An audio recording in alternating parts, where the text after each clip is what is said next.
let's go ahead and call this meeting to order. This is the regular board meeting of the St. Peter School Board, Monday, November 16th, 2020. We are doing this virtually as today is the first day of distance learning, and to get everybody in the same room, we can't do that physically, and so we're doing that virtually.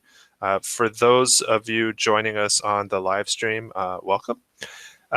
So I would entertain a motion to adopt the agenda. Dixon, so moved. Lokenskart, second.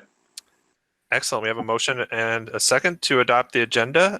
We'll do a roll call vote as is customary on our virtual meetings. Vicky? Hager, aye. Drew? Dixon, aye. Tracy? Stewie, aye. Bill? Aye. Tim? Lokenskart, aye. Leonard, aye. Motion carries. I think We do have member Carlson, Director Carlson on tonight. I think he is finishing up a work phone call. He is present, but I don't know that he can talk to us at this moment. So, John, when you can do that, if you want to put that in the chat, or we'll figure it out. Should be just another minute. So with that, the agenda is adopted. If there are requests to speak to the board per an agenda item, please use the COVID email that is available on the school district website. I forgot to write it down, so Superintendent Gronseth, correct me, but I believe it is COVID-19-information@stpeterschools.org. Is that correct? Mm-hmm. Excellent. So please feel free to use that email, and we will respond as soon as we can. So with that, we move on to the consent agenda, and everyone has a full consent agenda in the board packet. If there are questions or requests to pull anything out of the consent agenda, I would welcome that. I did speak to Director Carlson, and he said that he was at the district office and all of the bills are in order. So with that, is there a motion to adopt the consent agenda? Can I just ask a quick question? Absolutely. And I don't know like how detailed our minutes have been or haven't been or whatever, but in looking at like the minutes, when we make a motion for something, should it clearly state in the minutes like what the motion was for? You know, an example, like, so when we did like our 2 special meetings, you know, when there just isn't, I mean, it says there was a motion and how everybody voted, but it doesn't say like what we actually voted on. Does that make sense? I think you're right, Tracy. I think that it should include what the motion is, the wording of the motion. And so we'll make sure that we do that. Would you like to for us to go back and add that? Yeah, I mean, you know, because for it just says consider approval of recommendation to transition to distance learning, and then it, you know, it says A and nay, but it doesn't really say what it was. So I just happened to notice that, and I was just curious. Yep, I can have Sarah go back and add that. Okay, thanks. Excellent, thank you.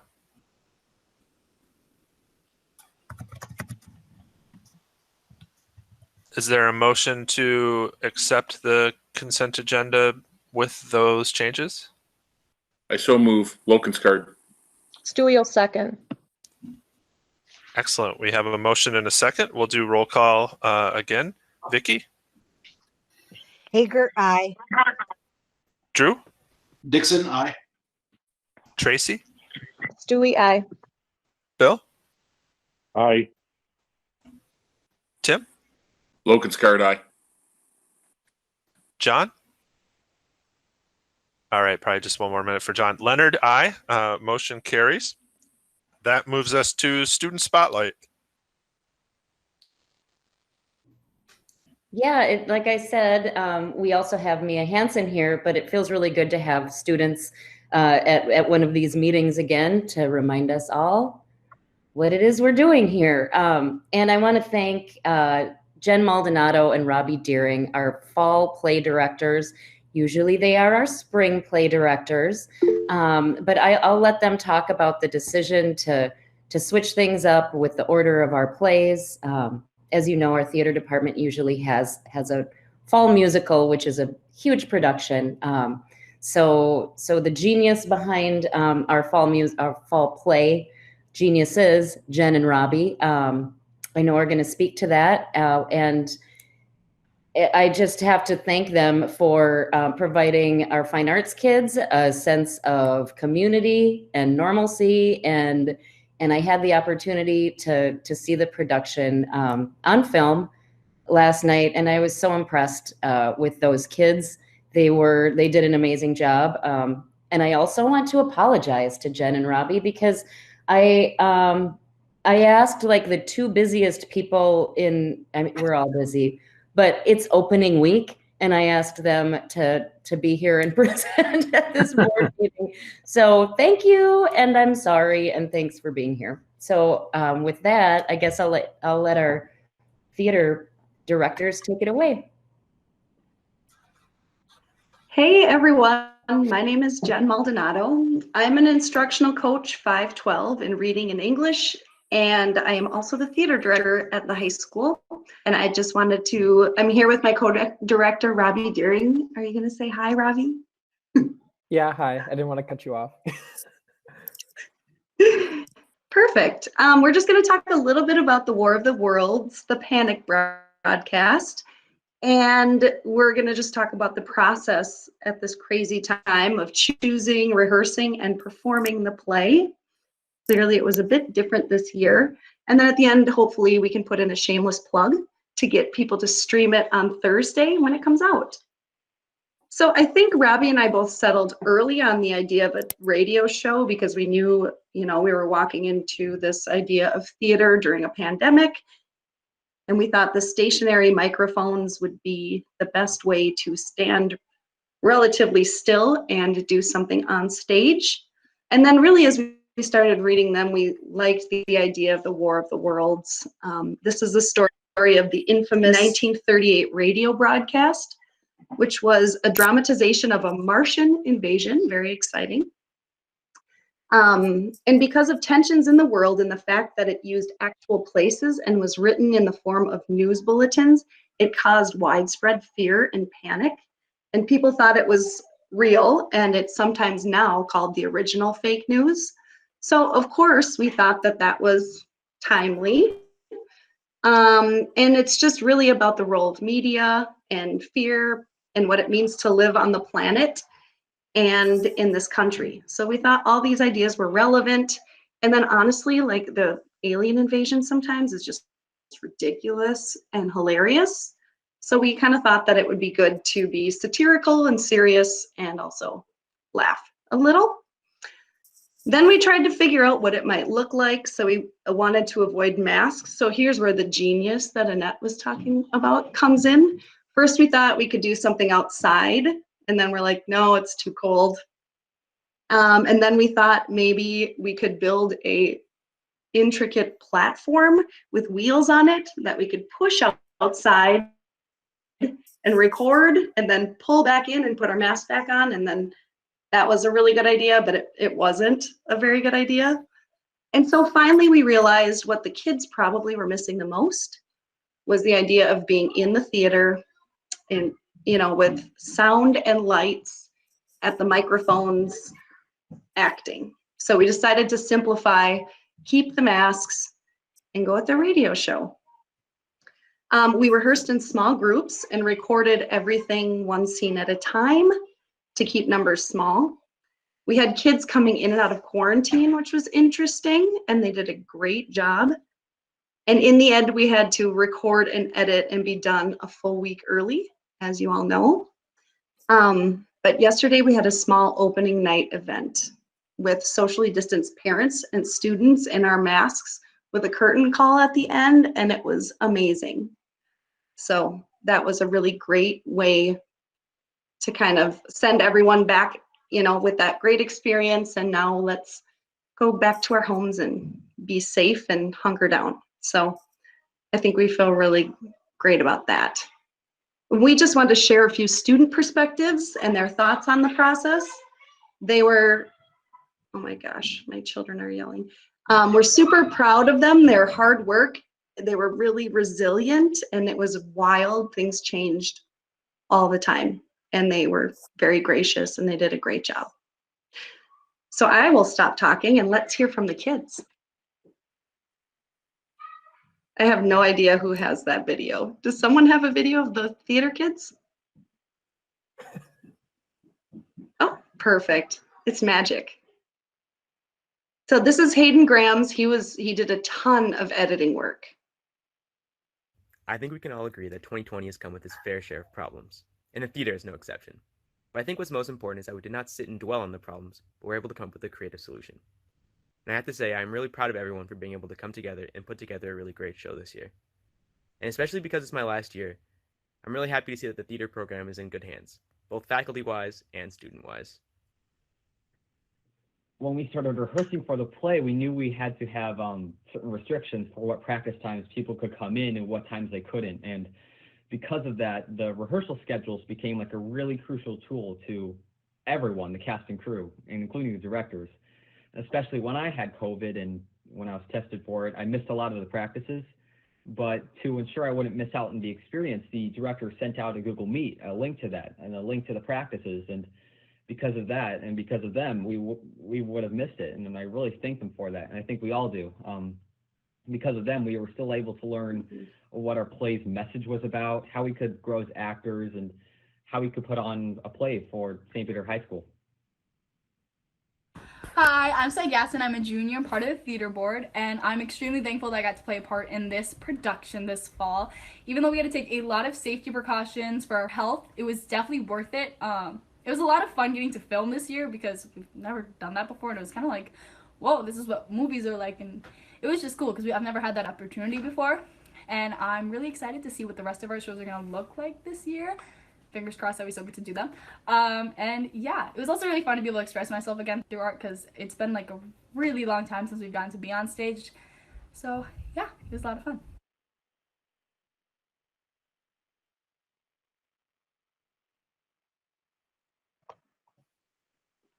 So yeah, they found out at noon today that we wanted them to say some nice words. So they put those quick videos together.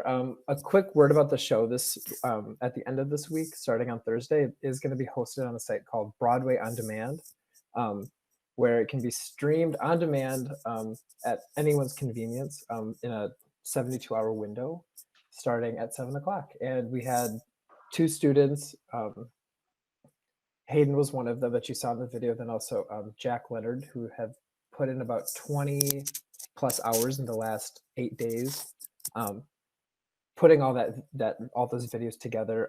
Final edits happened today while I was like Google meeting a student trying to figure out how to do the editing because they weren't allowed the building. So it was kind of a fun, frantic last moment.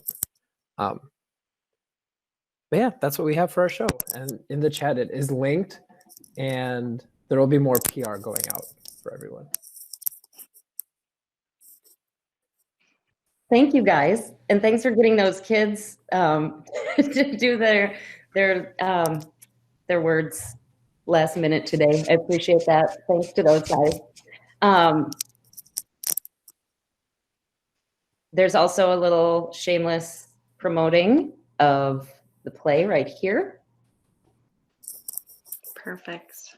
And I would also add that there is one act theater continuing on, even if we're in distance learning, whether it has to be virtual or in person, and those auditions will happen virtually, I believe, next week.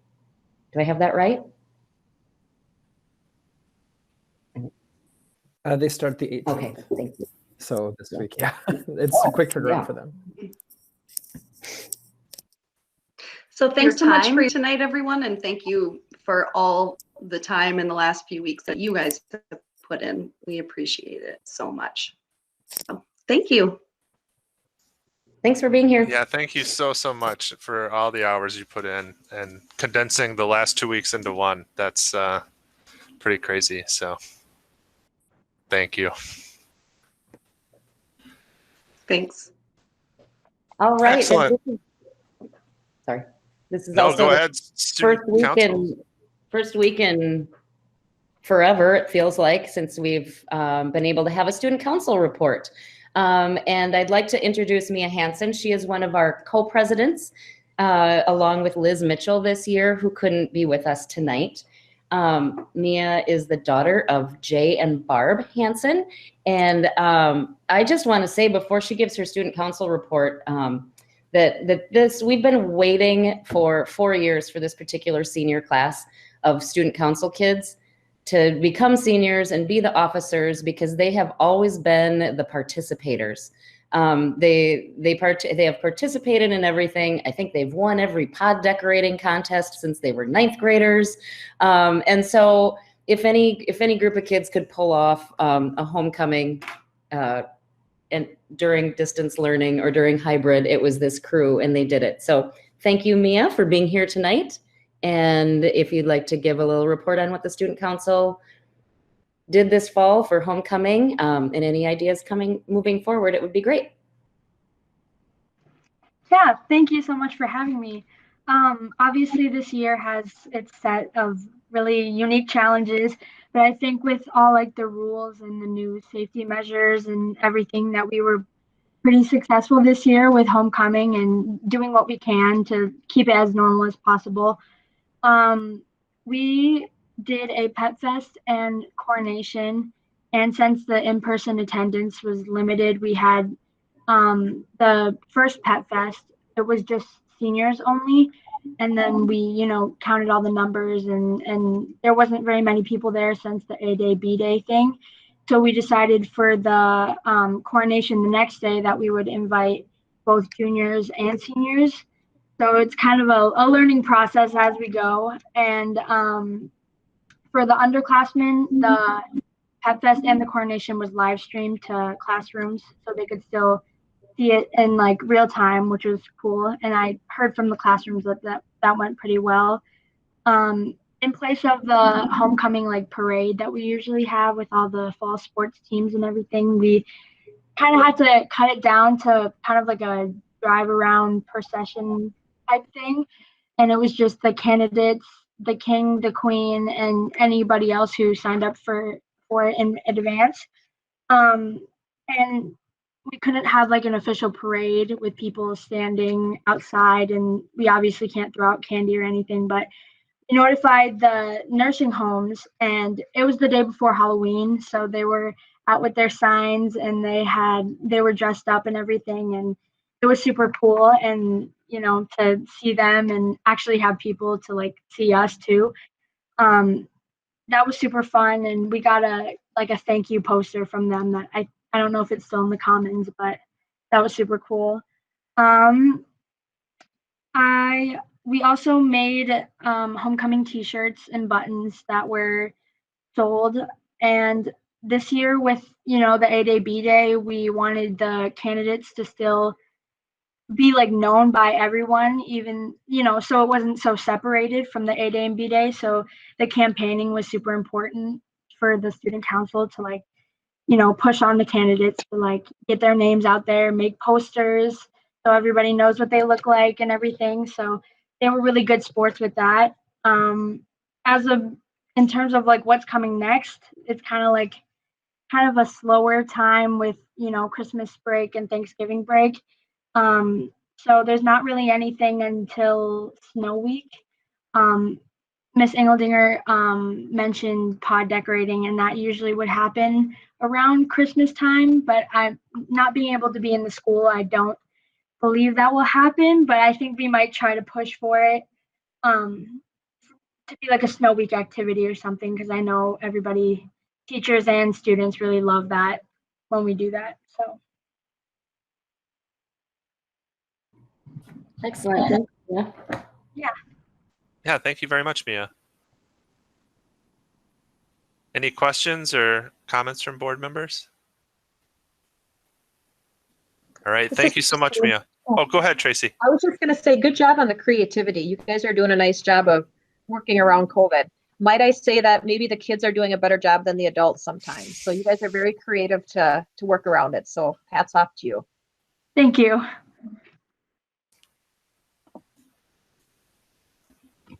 Excellent. All right, let's move into our action items.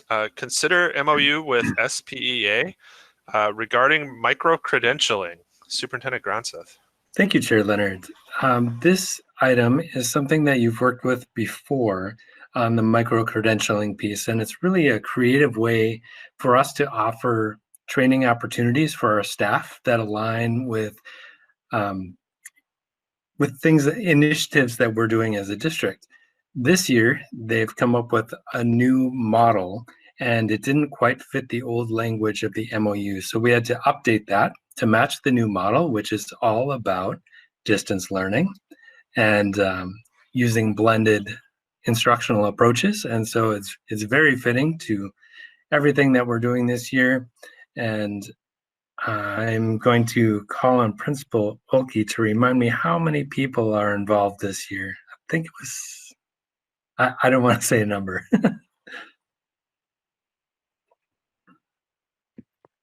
Get unmuted.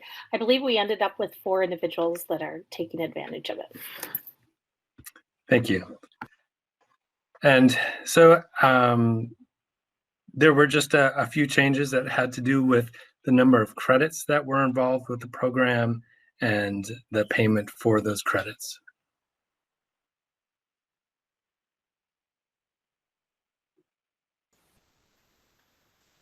Thank you. Questions?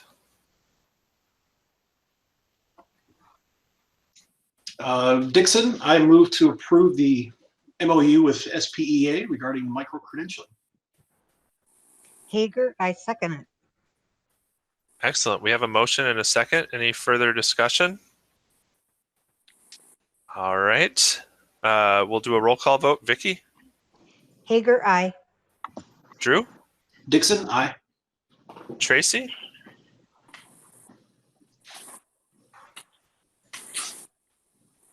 Tracy? Stewie, aye. Bill? Aye. Tim? Logan's-Card, aye. John? Carlson, aye. Leonard, aye. Motion carries unanimously. Thank you. Move to action item number 2. Consider a resolution establishing combined polling places. This is a resolution, but we have been doing roll call votes. This resolution is something that we have to pass on an annual basis. And it's a pretty good thing. It means that we can combine our elections, and that's easier for voters, and it saves us thousands of dollars. So, Superintendent Gronseth? Well, you really defined it right there. It is something that is required in St. Peter with just two polling places. That is very helpful as well. Some larger communities that have many polling places use this to combine or reduce the number of polling places. We actually don't request any changes to our usual polling places. And so it's often used for special elections as well. So there's not much more to say about it. Right. Any questions about this one? How about a motion? This is Logan's-Card, I move that we accept the polling places as is. Excellent. Thank you. Dixon, second. We have a motion and a second on the resolution. Any further discussion?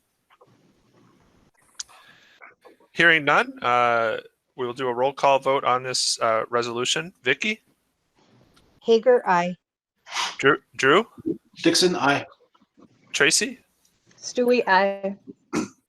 Bill? Aye. Tim? Logan's-Card, aye. John? Carlson, I. Leonard, I. Resolution carries unanimously. Thank you. We'll move on to action item number 3, consider approval of compulsory attendance report. And this is also presented on an annual basis. And it indicates the number of students in the district who are homeschooled or attend parochial school. And we have a 10-year history of this report in our packet. So Superintendent Gronseth? Yeah, that is exactly what this report is. I think it's of note to say that there are currently 194 students included on the report. The most notable increased category would be homeschool, with an additional 24 students this year.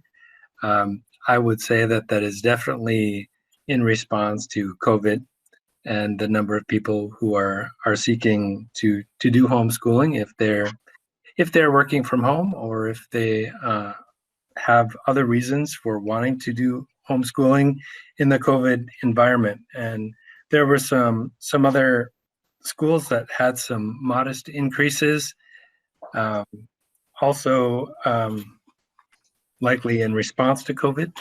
And so a total difference of about 65 students this year overall, with, like I said, 24 of those going into homeschooling.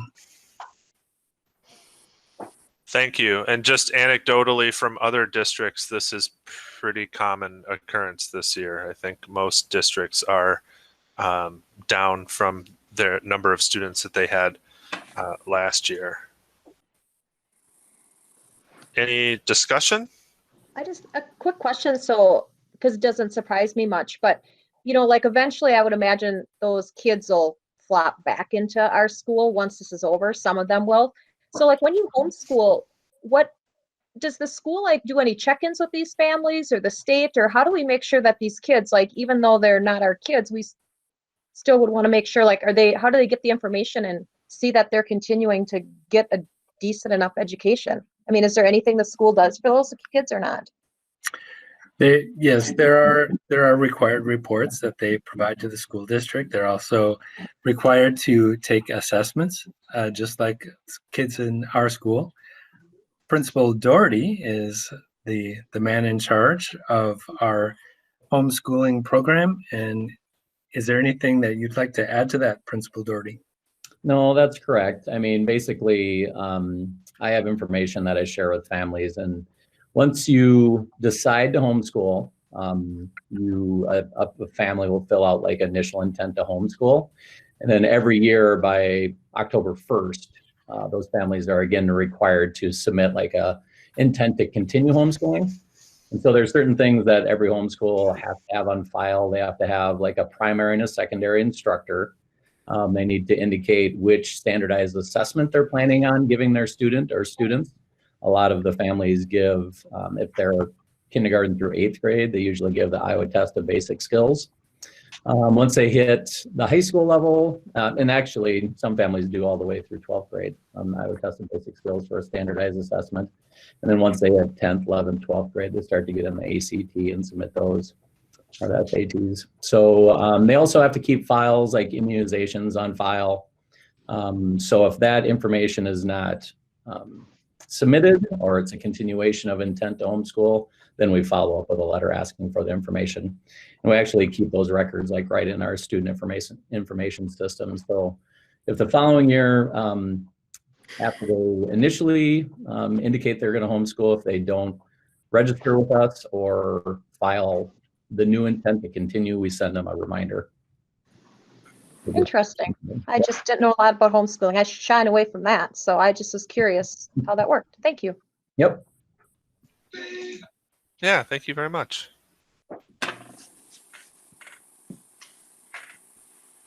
I don't believe we have a motion yet.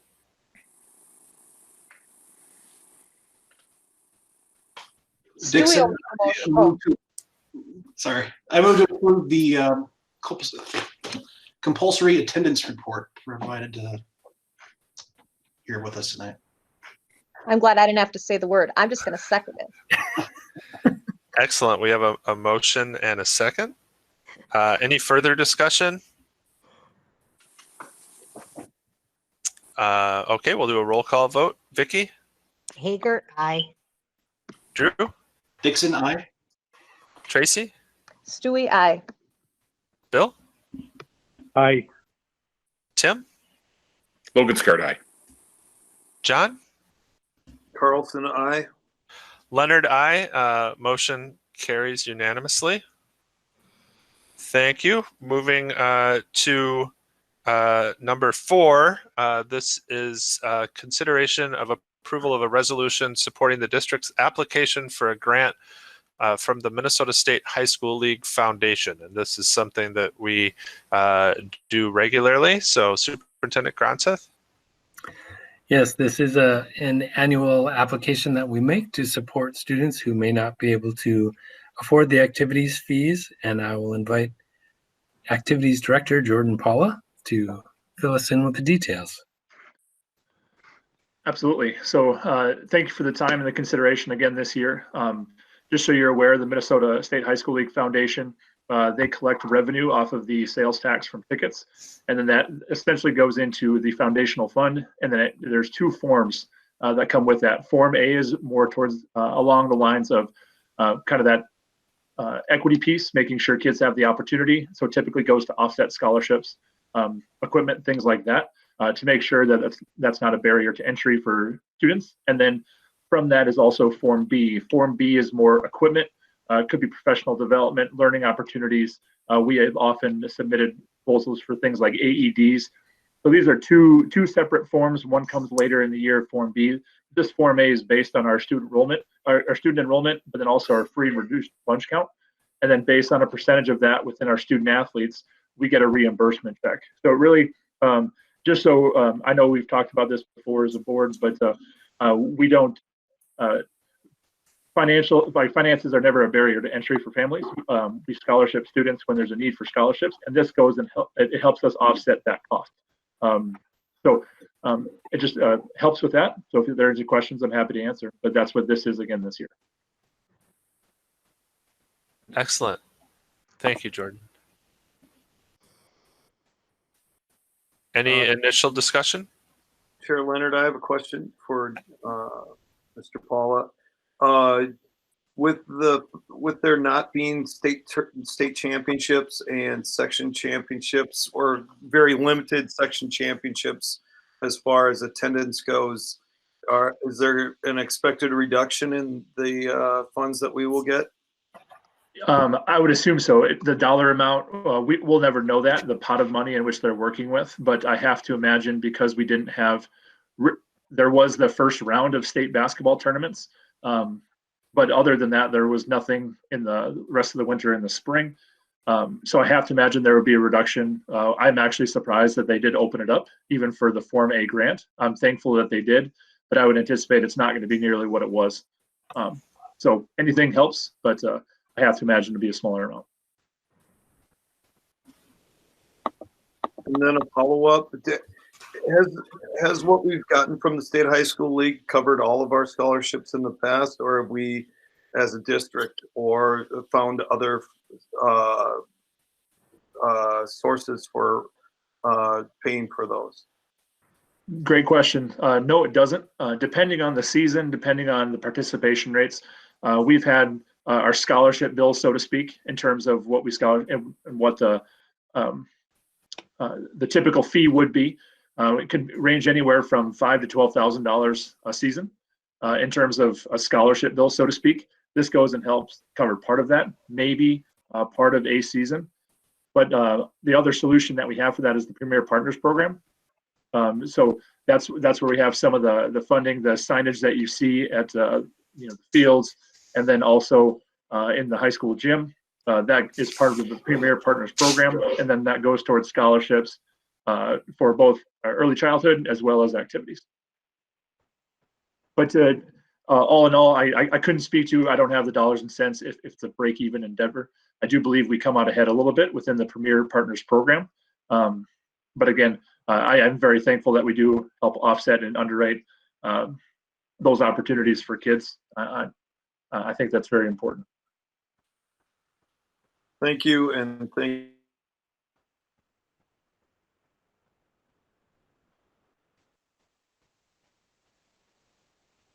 Yeah, thank you very much. My feed is twitching out a little bit. I don't know if that's me, so hopefully you can hear me and we can get through this rough patch in my internet.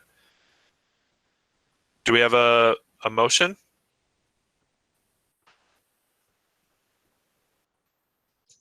Yeah, Dixon, I move to approve the resolution supporting the district's application for a grant from the Minnesota State High School League Foundation. Hager, I second it. Excellent, thank you. Motion and a second. Any further discussion? Hearing none, we'll move the resolution. Vicky? Aye. Drew? Dixon, aye. Tracy? Stewie, aye. Dr. Soto? Aye.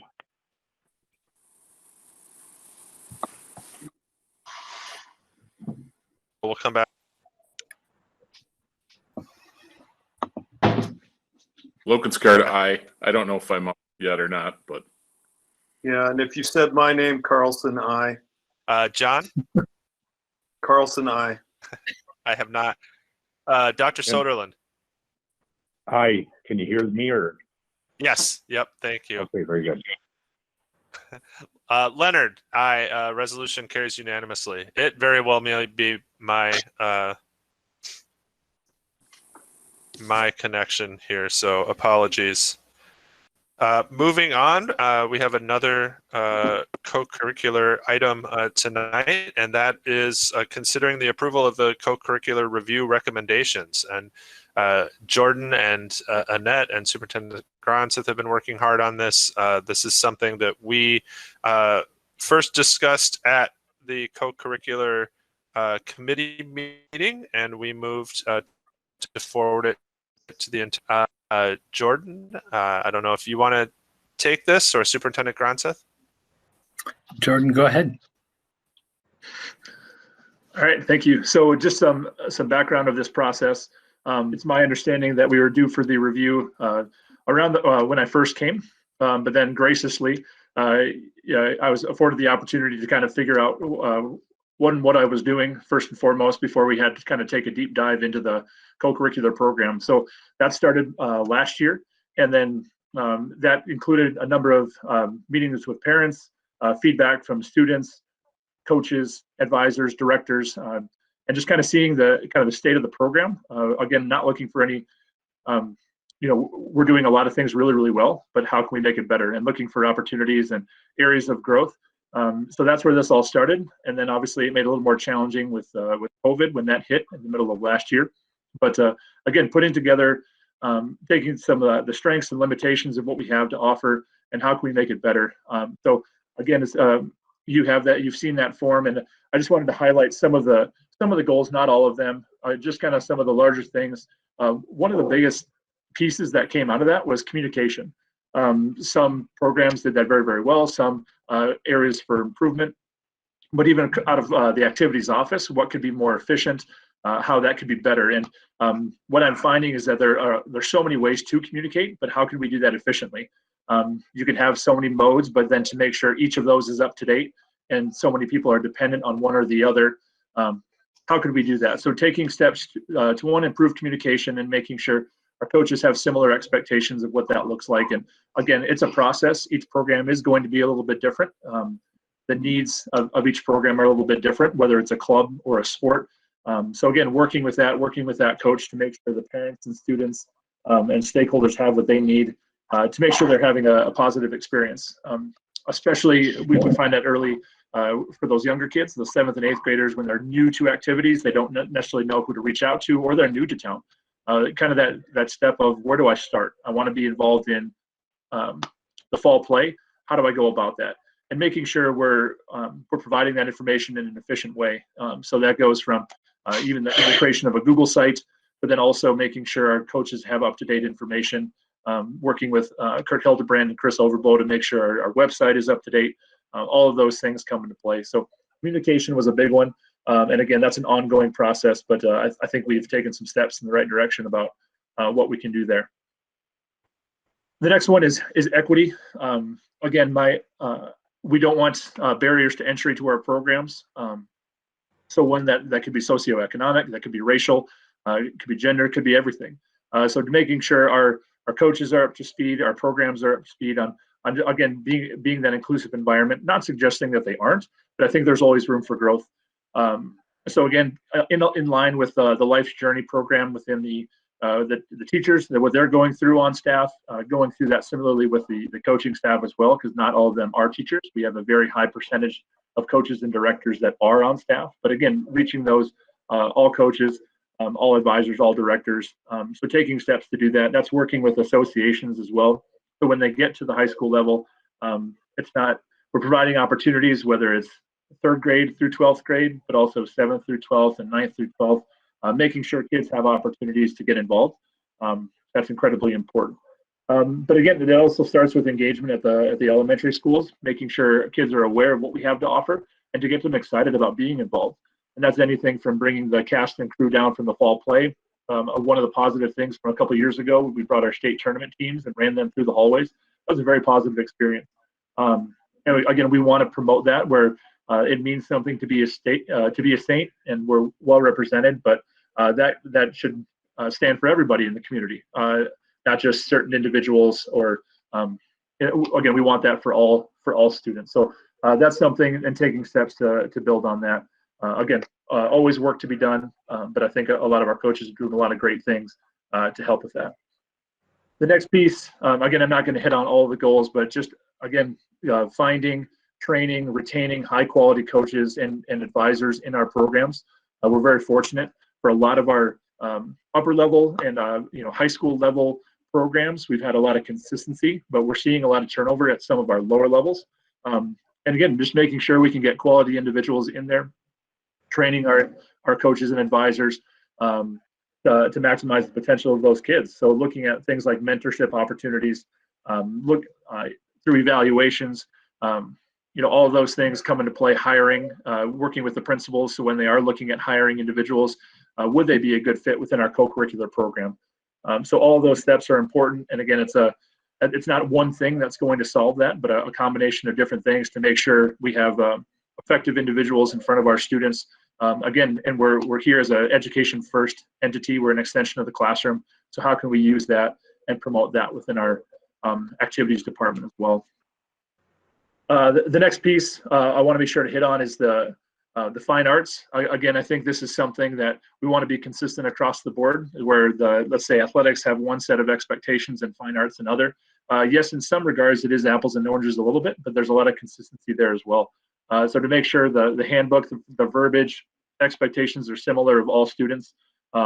Even looking at the potential offering of a second middle school show, looking at something of creating a fine arts booster club. We already have it with the band, we have it with athletics. Why not fine arts? There's a lot of things that we can do. We have beautiful facilities with fine arts, but there's always room for more. So what can we do to grow that? And then working with those directors on how we can build that program. So when they get to their freshman year, they can really hit the ground running. And it's not just this new big production of a musical. They can come in and have experience with that. Again, that's all dependent on finding and keeping quality individuals as directors at the middle school level, getting those kids engaged and excited about that program going into it. So again, a combination of a lot of different things to help build that program as well. And then finally, I want to hit on is the promotion and stakeholder engagement. So kind of more of a marketing piece of what we can do to really sell the brand that we have. And that I think goes a long way.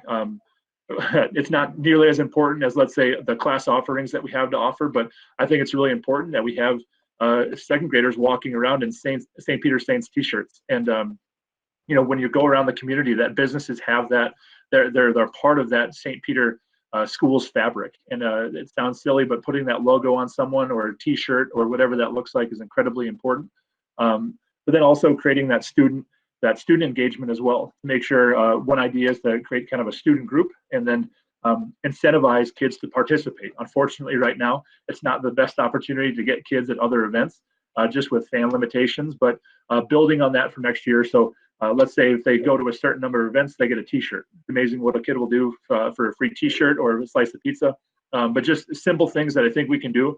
And again, because it really resonated especially with our student athletes and some of those not as well attended activities to make sure that kids are coming to those. I think that's incredibly important that we have a kid as excited to go to a swim meet as the football game as the choir concert. And we do a lot of things really well. But just building on that and try to incentivizing that. Again, just from that student group standpoint, getting NHS, the Captain's Council, student council involved, I think is an easy way to do that. But again, it just takes time and the right student leaders. But I think there's a lot of growth that we can have there. So those are just some of the goals. Again, you have them in front of you. There are certain items that come with a line item that we'd like to get moving on if we can. But happy to answer any questions. It's been a good process for me. I know it's been frustrating at times, but I think it was very valuable for me to go through this. And I think I believe from activities directors long before me, they certainly laid the groundwork, and leaders before me laid the groundwork. It's just building on that and making sure we're offering things and keeping kids engaged, because our activities get butts in seats in the school, and that's what we need to continue to do. And this is just one step in that direction. Thank you so much, Activities Director Paula. Questions, comments? Hager, I've got a comment.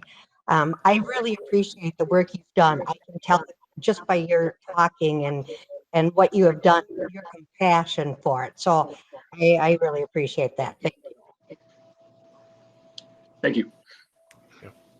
This is Tracy Stewie, and I was going to say the same thing. Like, I can't imagine what goes on inside your head every night, because you're just always so full of ideas that it's like, ah.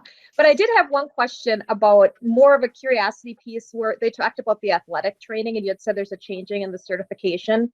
Like, what does that mean for the school then? Because I mean, I do think it's really important for us to have the trainers at as many of our games, but you know, is that going to be more of an expense for the school eventually, or what's going on there?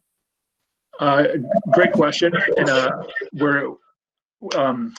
and there again, that's something that's a little bit out of our control. The national requirements to be an athletic trainer are changing, and we've had a great partnership with Gustavus. And kind of that, just again, an FYI how that's worked. We've had a new graduate assistant come in every 2 years, and they provide services for us at about approximately 20 hours per week.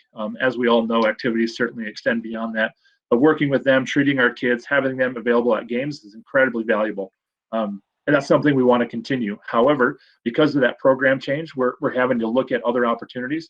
And even in the near term, we're exploring some of those. So whether it's contracting, a lot of area schools will contract with, just for instance, the Mayo Clinic or OFC or whatever entity would certainly have that. And those conversations are ongoing. So that's something absolutely, I think more and more we're going to need that from a liability piece, from a student safety piece. I think it's incredibly important to have that, but it certainly does come at a cost. We've had, I believe, a great value in the relationship we've had with Gustavus, but that could certainly change. And without question, that will come with a financial change. I couldn't tell you right now whether that's a plus or minus. There's certainly, we would hope there be advertising opportunities that help underwrite some of that. But again, that's something, again, like I said, in the near term that we're looking at and going to dive into to have that shored up for the near term, because we don't want that to go on the back burner and then get caught next year without that coverage. I was going to ask, is that changing in 2021, or when is that changing, those requirements? Again, I don't want to misspeak or anything, but my understanding is that Gustavus is even after this year, we may not look to continue that program. Leah Rutz is our current graduate assistant, and she's doing a fantastic job. But again, we are not anticipating that will continue beyond this year. So this is the end of her second year. We thought early on, we thought we'd maybe get another cycle, but then in working with Gustavus, and they had some work to do on their end to change their program a bit. And again, I can't speak to that just because I'm not involved in that conversation, but we are moving forward as if that's not going to be an option, just so we have our basics covered going forward. And then one other little question, and this is just because I'm such a curious person. So you changed the requirements for having that second coach from 16 students to 15, and it's such a huge jump. And I'm just curious, what was the inspiration behind having to move that from 16 to 15 students? Is it just because it's a nice round number, or what was there has to be some thinking behind that? Absolutely. No, and there again, it's just a step in that direction. Again, the motivation of that is to get eyes on kids. So the teaching aspect, and there again, it's not necessarily where I would apply that to all programs across the board. It really kind of depends on the program itself. There are some programs that maybe aren't going to necessitate an additional coach at that level. But when you look at something, let's say basketball, it's so segmented, especially at the lower levels, because you have different teams. They might be playing in different locations. And again, in the here we are with COVID to make sure if a coach goes down, we still have coverage. I think those are all important pieces to that. And again, it's a step in that direction, really with the motivation of one, supervision, but then also eyes on kids from that teaching aspect. And again, I really view that more as where it's really going to impact at the lower levels to make it an additional coach at that 7th, 8th, maybe 9th grade level, where that teaching is so important within that age group and within those activities. Okay, so not so much the numbers, just kind of a step in the right direction. Okay, I was just curious where the 15 came from. So thank you very much. Yep. Just one less than 16. That's really where it came from. I did want to jump in and comment on the situation with the trainers. We do have examples from all over the state of school districts who partner with hospitals or clinics to provide those trainers. And in exchange, there's some advertising opportunities or some other opportunities for signage. And so we are looking into some of those examples as something that we would be interested in pursuing. Just to follow up on what the athletic training talk, it has gone from an undergraduate certification to a graduate certification. Gustavus is exploring making it a graduate program, but now a graduate assistant is just doing that to try to get certified rather than being certified and getting their master's in athletic training. Thank you. Do we have a motion to approve the co-curricular review recommendations? This is Tracy. Oh, I'll second it. Tracy. So, Carlson made the motion and Stewie seconded. Any further discussion, questions? Thank you, Jordan, for thoroughly explaining it tonight and all the work that you've put into this. And yeah, it was exciting to hear about it at the co-curricular meeting as well as tonight. So thank you. With that, I'll call the motion. Vicky? Hager, aye. Drew? Dixon, aye. Tracy? Stewie, aye. Bill? Aye. Tim? Loganskard, aye. John? Carlson, aye. Leonard, aye. Motion carries unanimously. Thank you very, very much. That is the end of our action items. In the information item section, we have two things. And first is a policy committee update. Superintendent Gronseth. Thank you, Chair Leonard. As you might remember, we had talked about having MSBA do a policy audit with our school district policies. That audit has been completed and it has resulted in about 3 6-inch binders full of information with feedback on our policies. And it's in their recommendation is to take a 4-phased approach to address mandated policies, legally required policies, their recommended policies, and then to address policies that we have that aren't necessarily recommended. And the policy committee met and started with an overview of their recommendations and has decided to follow that phased approach, which means for the next 3 or 4 years, we will be working on this and we will have 2 different numbering systems while it's happening. We'll have the original numbering system that we currently have, and then a second set that would have the MSBA numbering system alongside of it. And so as we change from one to another, we will note in the original section when you need to go to the new numbering system to find a policy. We decided to start slow. I don't know how slow it sounds to take on 6 for the December meeting, but our plan is to have monthly meetings from here until we're done, to work our way through these. And so we're hopeful that in December we'll have 6 first readings for you. There'll be some considerations for deletions as we do those adoptions. So it'll look like more than it really is. But the members of the policy committee may have more to add. So I'll stop talking for a moment and let you jump in if you'd like to add more.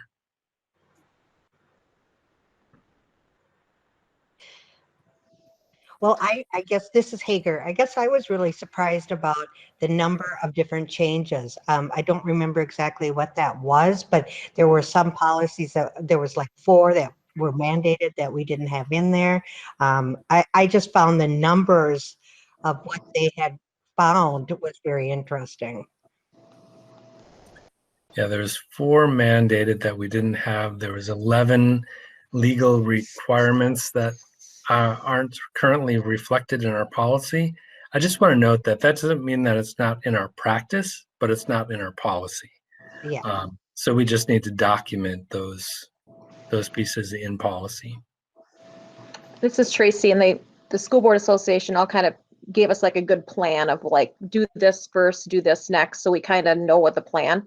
I'm personally kind of excited about it. I know that sounds crazy, but it's a nice way to get to know all the policies, but it'll also be a nice way to clean it up. So.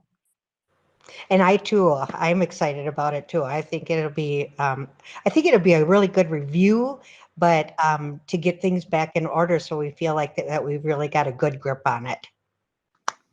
Vicki, maybe you and I need to get a life if we're both this excited about going through the policies, but. Yeah. I'm pretty excited too, though, so I don't know. I like policy. Well, Directors Hager, Stewie, and Soderlund, I thank you so much for taking this on. This is when you dream of running for the school board, I'm glad you're excited. But this isn't making that list of things. But I can't think of anything really more important. The school board sets policy and sets a budget, and this is the skeleton or the structure that's going to support our district for years to come. So I think I realize that this is a much bigger ask than when we set these committees up. And so a couple of things: how can the rest of the board support this, either through special study sessions or just being more diligent about our review of policies? And I encourage you at your next meeting to talk about what the rest of us who don't have to meet monthly doing this slog can do for you. And the other thing, Superintendent Gronseth, not to put you on the spot, but in January, that's typically when we have our meeting where we set up the different committees and do our business and things like that. And one of the things that we set at that meeting traditionally is board salary. We haven't changed that in a number of years. We do have a special stipend for the negotiations committee, which I think for those of us who were on the board when that was created, I think that is incredibly fair for the amount of time that the negotiations committee puts into negotiations. Hearing this tonight, I really feel like this is a very similar ask. And I would like to look at it's not going to be fair because none of our compensation is fair, but that's not why we're doing it. But I do think that it is something that we should look at in recognition of the amount of work that committee will do between now and January and for the next 3 years. Yeah, we can certainly look at that and consider that. Of course, it's a board decision, but I think that would be a reasonable ask for the amount of time that we're going to put in. I think something that's really helpful is the MSBA also included redline masters of all of the changes that they recommend. So we don't have to wordsmith everything, but we do have to look through what are they taking out, what are they adding in, are there pieces that are in our original policy that we feel should still be included? And so those are the kinds of things that we're going to have to go through, but at least we won't have to wordsmith every policy ourselves. In the past, we've also sometimes had district staff who were interested in superintendent licensure, and if anyone else out there is thinking about that, I know board policy in the past has been an area where they could fill some of those internship hours or those practicums, and we could probably take on 5 or 6 just with this. So if you're listening and that's something you'd be interested in, please talk to Superintendent Gronseth. I think Mr. Graff just took some notes.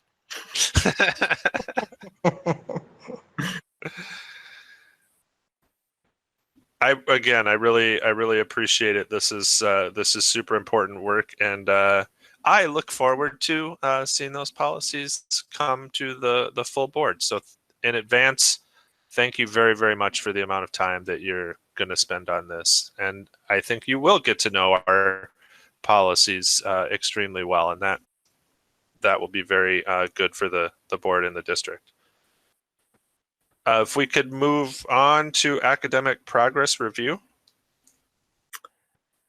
Yes, we generally have had a review of academic progress in October-ish based on state measurements. We don't have that information this year, but we still know how important it is to track our students' progress.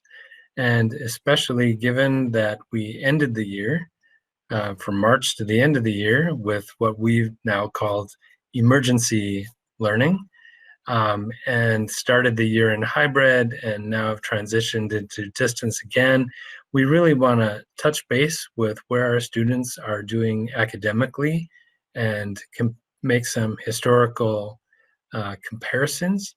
And so the principals have put together a presentation that I'm going to share at this time, and then I will yield the floor to them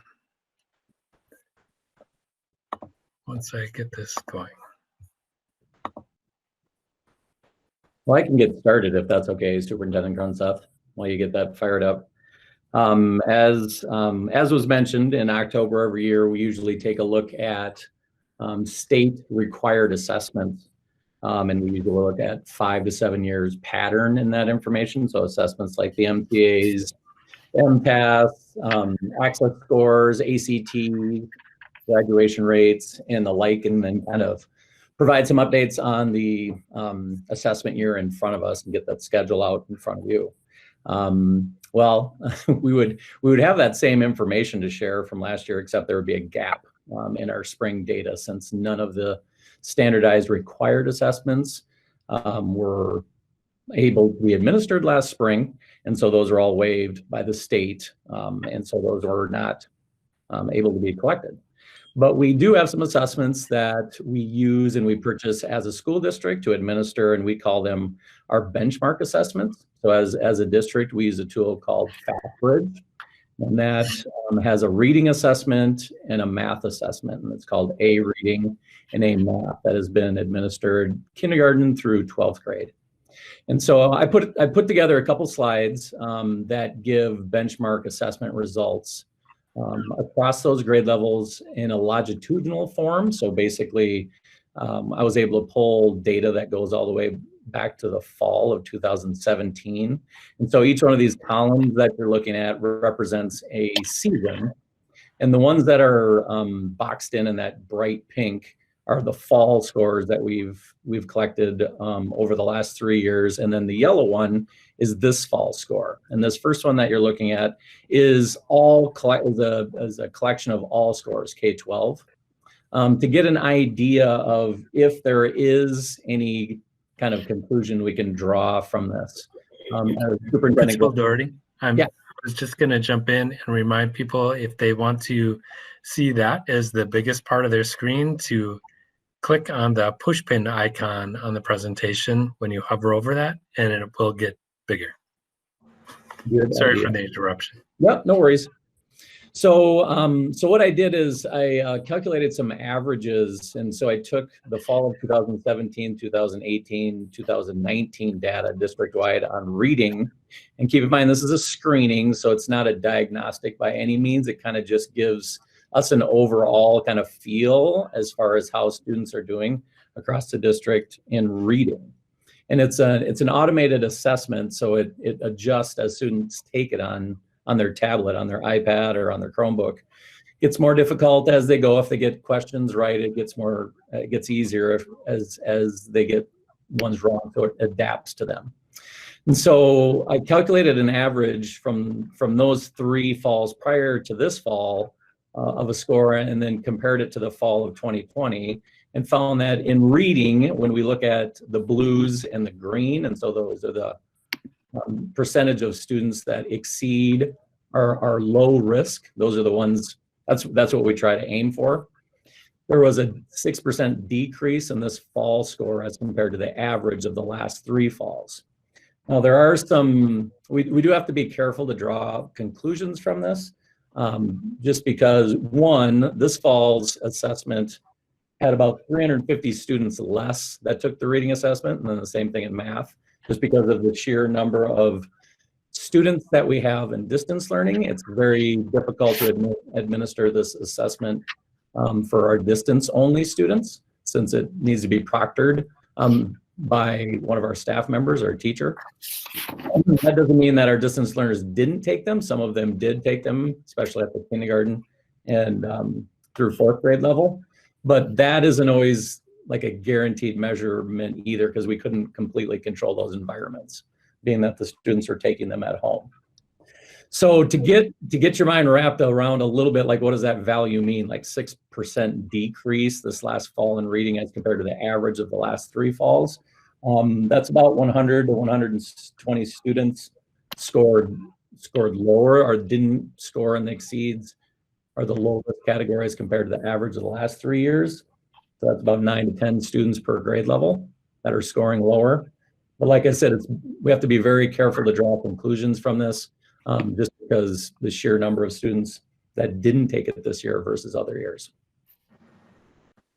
That's reading, and Superintendent Grunseth, you can go to the next slide.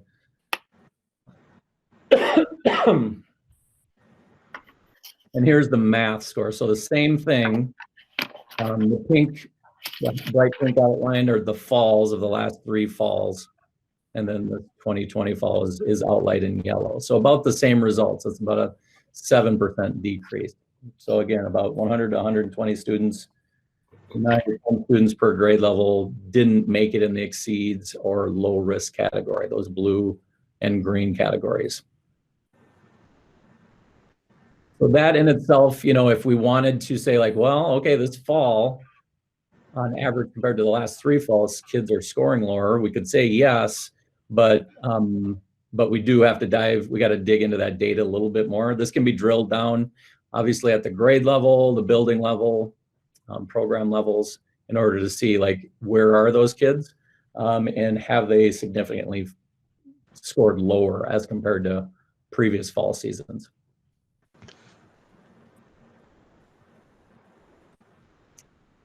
And the next 2 slides are south.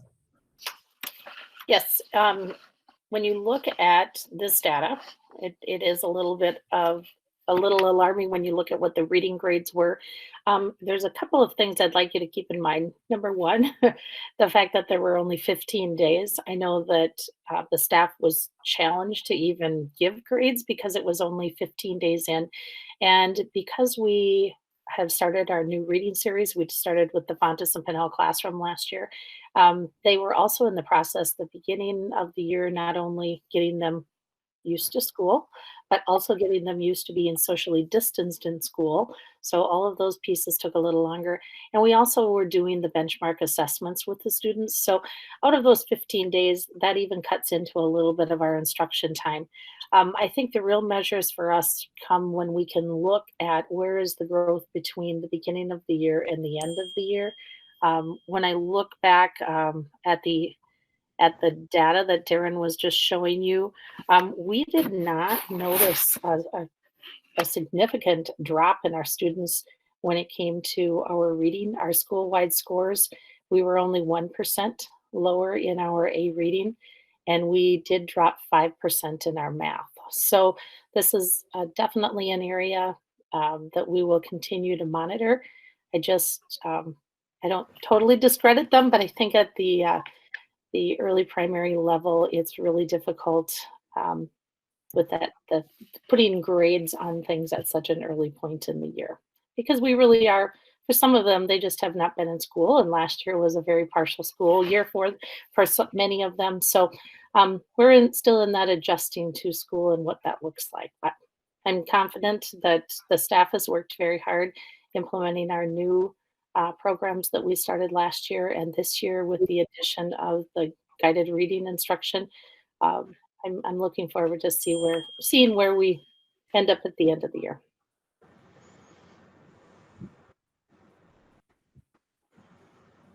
And again, those are the math scores. So we're a little bit less of a decrease there. We did have 15% in the reading and an 8% decrease in grades.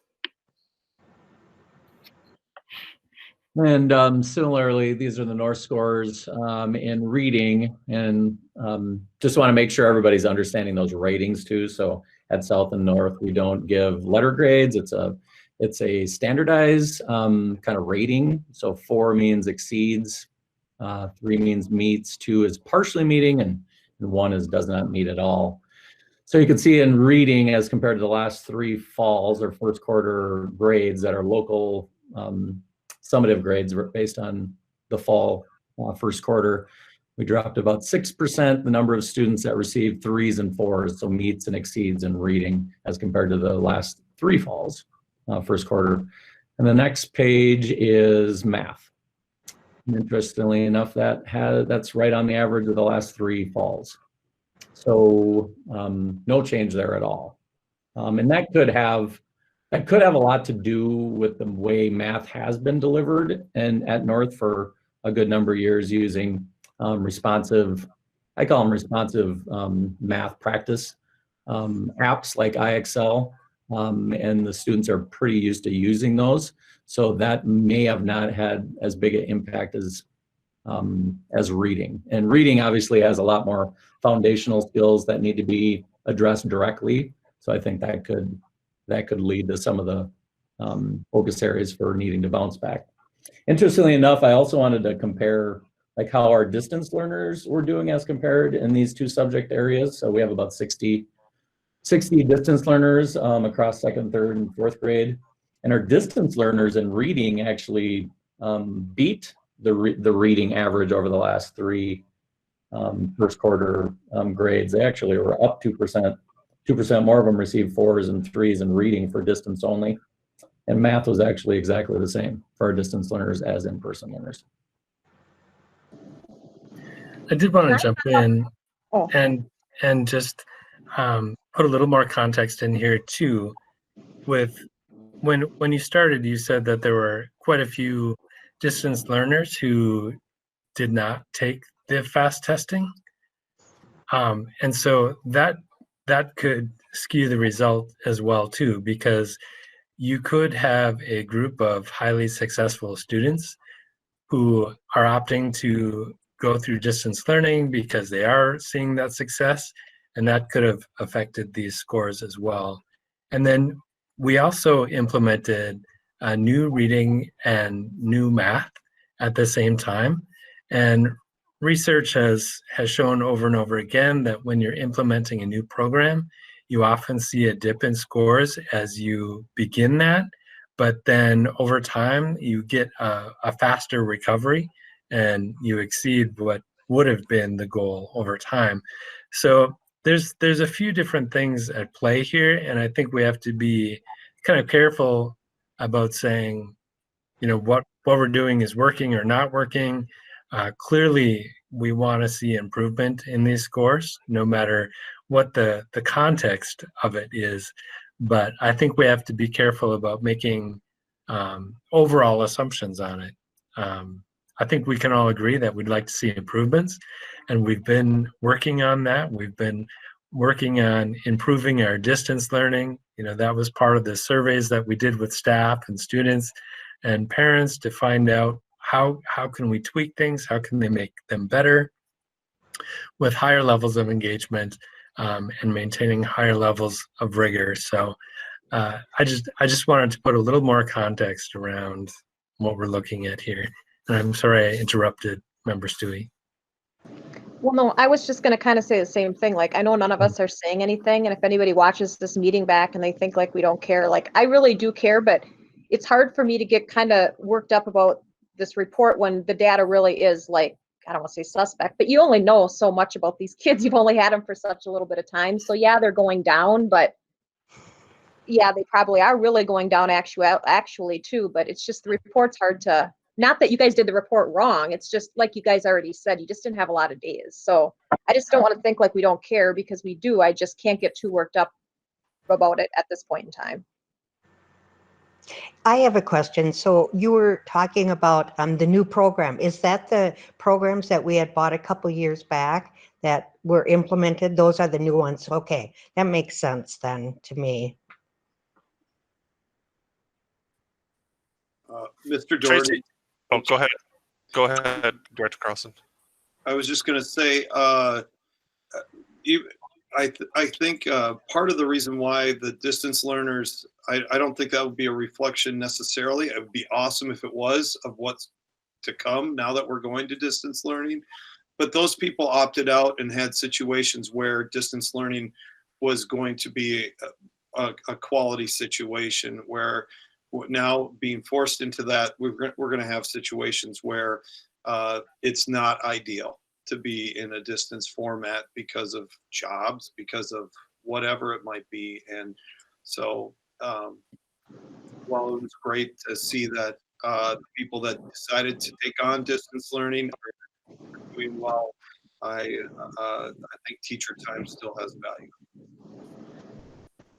No, absolutely right. I think what Superintendent Gronseth was saying was that the distance learners didn't take part in this assessment, so they're not reflected in here at all. Some of them are, but many are not. Thank you. Director Stewie, to follow up on what you said, and I don't want this to be taken the wrong way, because absolutely every kid is critically important in this district, and especially when they're your kid or my kid or all of our kids. And so, but that, talking about really not knowing, and our district is not super large, and so grade levels aren't super large, and so Principal Doherty and others, feel free to correct me, but the kind of percentage drop that you're talking about is 9 or 10 kids, and those 9 and 10 kids are very, very important. But I just wanted to say that for context, this isn't a 50 kid swing. It's and making a difference, a positive difference with an individual kid, it means so much in our district because of that smaller class size. So, and I think it's also really important to point out that all principals have been actively talking with their faculty about, if we have to prioritize what the focus is during distance learning, it's about, like, we need to start with the foundational, like that social emotional component, just making sure in this very turbulent time that kids are feeling connected to their teacher. So there has been a lot of intentional time set to that, and our teachers have been doing a fabulous job at connecting, albeit through screens. Unfortunately, too much over the course of a number of months now. But I know at this building, we've just talked about, like, first and foremost, like just making sure you build that relationship. Because the academics will come, but we just want to provide that consistency for kids. Yeah, and I wanted to say I was anecdotally talking to a coworker today in a meeting, and she's in the Woodbury School District, and I have a high opinion of that district. I think it's a good, solid school district in Minnesota, and they're doing exactly the same thing from a logistical standpoint that we are for distance now. I thought it was pretty amazing how similar it sounded when she was describing it to me today. So I think we're on the right track, and I really have zero questions about the intent and the intense drive that staff and faculty and administrative team members have at making sure that we reach every single kid. So I look forward to continuing these discussions about how things are going as we get further into the school year, and hearing the exceptional work that everyone is doing, and the unique ways that we're figuring out, even if we have to continue distance, how to give these kids an A+ education.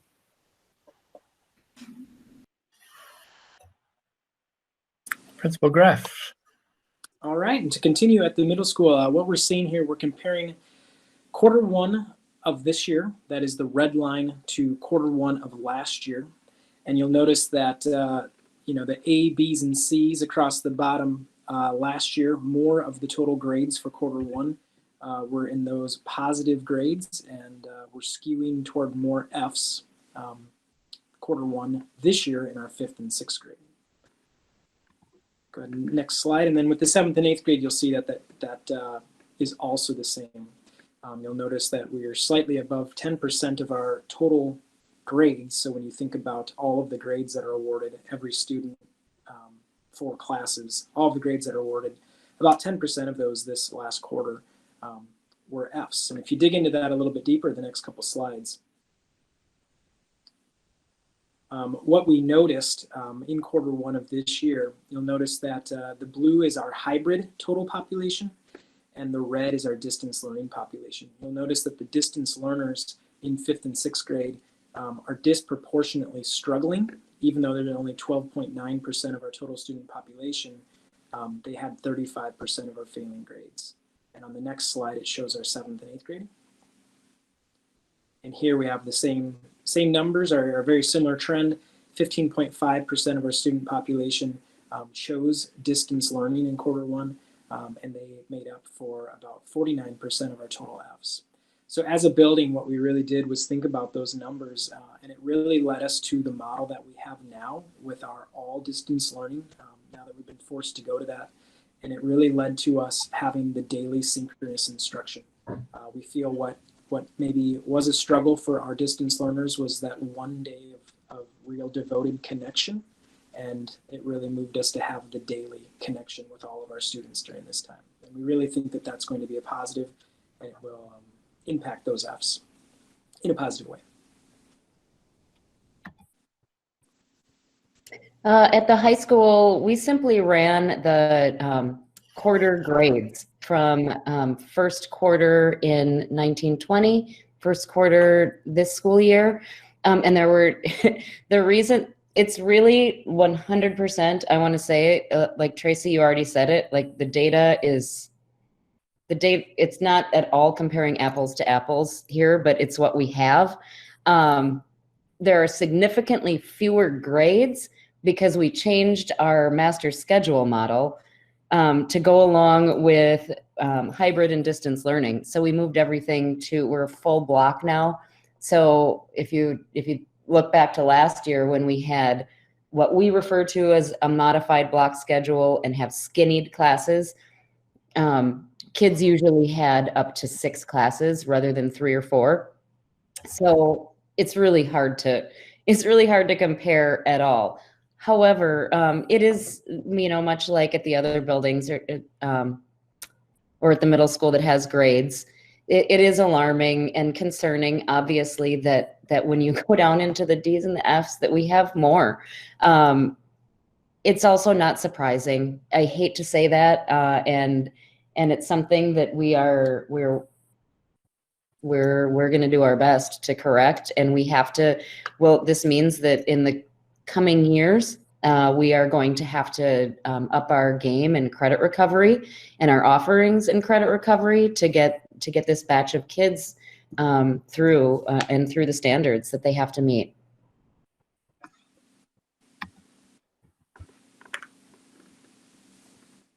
Thank you for putting that report together. I know that it has been an incredibly busy couple of weeks as we have been preparing for distance learning. I know that the data wasn't easy to get in a really clear, clean way because of the differences between. We really don't have a past exactly like this to compare it to. So thank you very much for doing your best to present kind of where our students are. And I especially appreciate all of the work and the discussion that you've been doing with your staff to try to learn from what we're doing.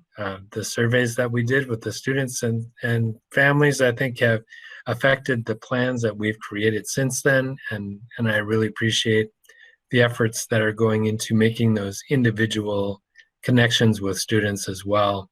I know that we've been having more of our students come in before we went to distance for a little more support if we saw that they weren't doing well. And we're still having conversations about bringing some of those kids in, even during distance learning, to make sure that they're getting a little extra support.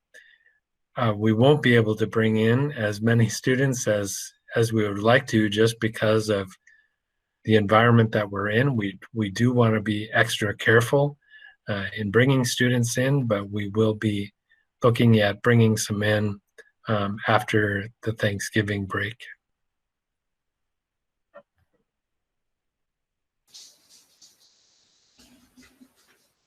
Thank you very much. You know, there's never a positive to a story of a kid who's not making the grades and we want them to, but I am channeling Mark Carlsrud in my head when he used to talk about rigor all the time. And I think we are early in the year. You know, kids are trying to figure out what those expectations are. And I've got a couple of students who are new to high school. And I think about when my kids were in middle school and going through that, that I really have faith in our students and their ability to step it up and to meet the expectations of teachers. And I want to get these grades up because I want the kids to learn this material. But, you know, I don't want to do that by us just giving up and not expecting anything of our students too. So I think that is a part of the story, and I'm proud of the district and I'm proud of our students. And I think that come the end of the year, we'll have a different report. So. Chair Leonard, I have a Yeah, question, absolutely. if I could. We're sticking with our same grading, even though we're going to distance learning, or are we switching to something similar to what we did last spring? Yeah, I can speak to that since it's since that GPA matters at the high school level. We've moved back to our traditional grading scale. The only difference is that we're not awarding Fs. We're doing no credit.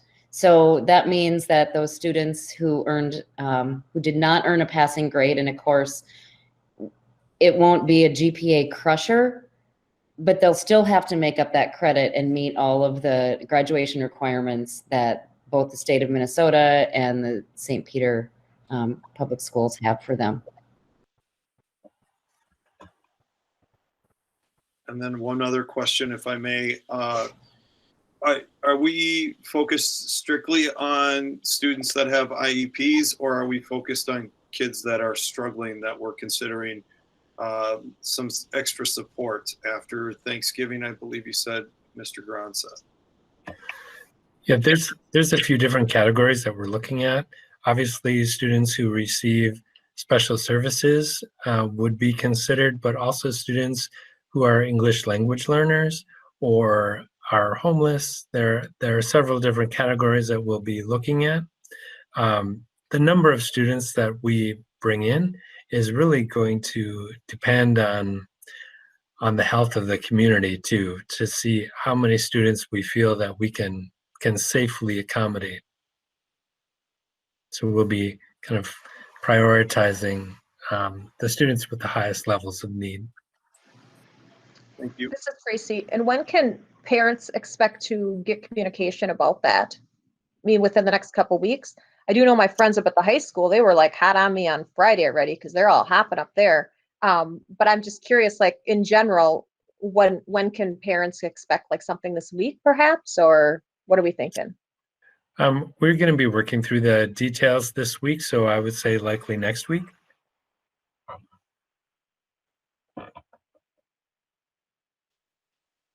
I have one other question, and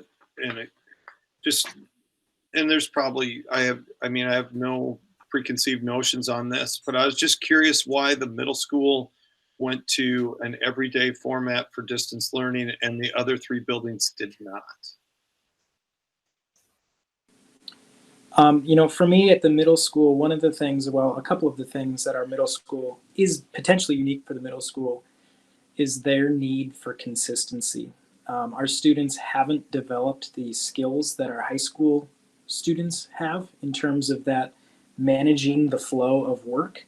So we really felt like that consistent daily check-in was important. And number two, at the middle school, our students are hardwired for that social aspect.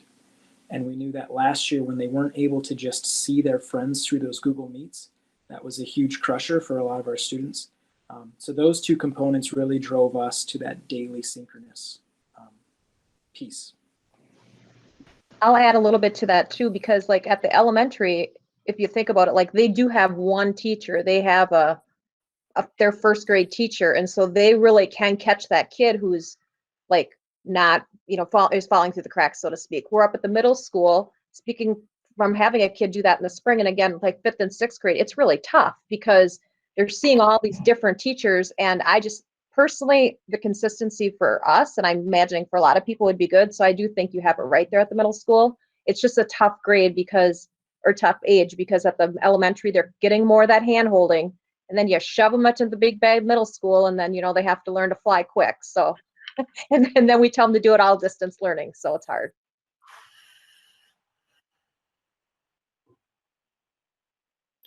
And I can address at the elementary level. I think one of the things that we found was the ability to really zero in and do some personalized instruction, knowing that we only have these students for a limited amount of time. If you can just imagine 21 individuals during a math or a reading lesson, when you can get it down to 10 or 11 students on there, and building that culture of learning online takes some time to do that. And the challenge and at the rate at which you can move when you have 10 students doing it as opposed to 21 is huge. Just so you're aware, our teachers are continuing to do that small group instruction. So again, it's much easier to do that if you can focus on a smaller number of students each day.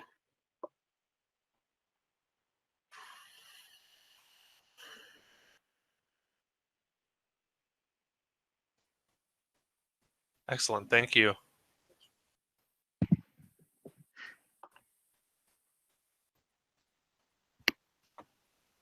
Atif, did you have, I'm having a little bit of issues here. Were you gonna chime in? I'm just getting prepared for the report segment of the board meeting. Excellent. Well, we can, that's a good segue if everyone has had their answers questioned or their questions answered. Sorry about move to reports. All right. I have this terrible habit of not quite unmuting on time, so I wanted to be extra early. So in early childhood, just as K-12, we moving to distance learning. And I want to just tell our parents and our students how appreciative we are for them hanging in there with us as we get this figured out, and great appreciation to the staff for working so hard to get things ready to go and getting materials and things out to kids as quickly as they're doing. So appreciation all around. We certainly know that this isn't the year we had hoped for in preschool, and we know it's best for our kids to be in the classrooms with their teachers and their friends. But just wanting to share that we will continue to do our very best every day for our kids and our families. So just wanted to share that. And then tonight I really wanted to report on our meal distribution program. As you may recall, last March when we moved into distance learning, the USDA made free meals available to all students, all children, and that has continued through, it will continue at least through the end of the year and beyond. With our move to distance learning, we are once again implementing both pickup options and some delivery options. An email went out today to families within our district letting them know where they can pick meals up and where deliveries will be made. We'll also be posting that to social media. Our delivery days will be Wednesdays, so we'll have 2 school vans out delivering to about 34 stops within the city of St. Peter and Kasota. We'll also have a distribution site at Family Fresh. We had contacted both grocery stores in town, and Family Fresh said sign us up. So we will certainly have one there, which is more centralized location in St. Peter. And then we will have, on Fridays, we'll have meal pack distribution at sites. So families can pick meals, 5-day meal packs up at each of our sites with the exception of the high school, just because of the distance out of town. And they'll be able to do that from 7:30 a.m. or excuse me, 8:30 a.m. to 2 o'clock on Fridays. And Fridays we'll also have van options for deliveries outside of the city of St. Peter. So if you're someone who lives in a rural residence, you can contact us and we'll get you on the schedule and we'll do a delivery as well. But those spaces are limited, so we would suggest folks get signed up for that right away. Our meal deliveries and distribution will start next Wednesday on the 18th for Wednesday, and then Friday the 20th. Any questions about meal delivery, meal packs? Once again, no cost to students enrolled in St. Peter schools. And our goal is to make sure that our students continue to be fed, nutritious meals and get them ready to be online and distance learning. Can we expect turkey and stuffing and ham next Wednesday then? Well, I don't know what the menu is for next week, but it will surely be delicious. So, what a great benefit that we can provide our students and families, especially in this time of the year when things get tight. Even if they're not tight, just not have to think about one more thing. All right. Okay. And at South Elementary, it definitely has been a whirlwind the last week. We had our students, after the Tuesday night board meeting, we had Wednesday to gather all of the supplies that we needed to send home for reading, math, art, STEAM, all of those areas. So we had all hands on deck, and the crew pulled it together, and they were able to send all of the supplies home with students on Wednesday, and then did the same thing again on Thursday. And on Friday, I really have to give credit to our HITS team, which is Lori Perrette, Kari Bly, Kim Depute, and Mariah Eiler. We really leaned on them. Mariah and Kim, along with Tressa Grunzner, are the South distance learning teachers, and they took the team through various trainings on Friday. So teaching them everything from how to use the 2 monitors to how to suspend your iPad so that you can use it as a doc cam so that you can teach small group reading lessons, and just provided the staff with some wonderful PD. I think everyone came into it a little bit nervous, like, how do we do this? They're fantastic teachers, but how do you do this and connect with kids distantly? And I think this team just did such a wonderful job of making them feel comfortable. There were still some jitters today when I started, looped around the building, and they were all very, very anxious just to get started. After the first session I went around, they were all relieved that it went well. And then by the end of the day, every single one of them was saying, well, that went a whole lot better than I thought it would. So I can report that our first day of distance learning, I feel, went very, very well today. We did have only about 5 students that were not able to connect. And so we're continuing to reach out and to see if there are ways that we can help support them. So it went very well. And our paraprofessionals are providing support for our distance learners and childcare at Saints Overtime. We do have the kindergarten students at South, and our first grade students are at the community center. So thank you to all of them for helping out and supporting our students in the learning and in childcare. Well, greetings from North Elementary, everybody. No whirlwind going on here. Completely calm at North Elementary. It is kind of crazy how efficiently teachers can shift in between that, like a typical school year to a hybrid to all distance learning. And as Mrs. Elke mentioned, we're just very lucky to have 6 experts in this building who have been tried and true with the practice of full-time distance learning, 2 at each grade level, 2nd, 3rd, and 4th grade. So their teams were able to lean on those individuals as we shifted gears and went full distance today. And yeah, it was kind of fun walking down the hallway. Of course, it's nowhere close to the energy of kids in the classrooms and what the learning looks like when you have just short of 500 students in this building. But it is kind of fun to hear all the teachers speaking to their students just constantly all morning long, albeit through their monitors. But we too had a pretty solid start. Mostly all kids logged in for their synchronous learning and doing a lot of hard work. We also had some normal stuff going on at North in November. We usually have a Veterans Day gathering with some speakers in our gym. Obviously, we couldn't do that this year, but because Nikki Zitter in 3rd grade had a great idea. We had a wall. We just called it the Veterans Picture Wall. It's in the front hallway. It's still hanging. We're going to leave it up for another week or so. There's just short of 100 pictures of veterans that have connections to North Elementary students or staff.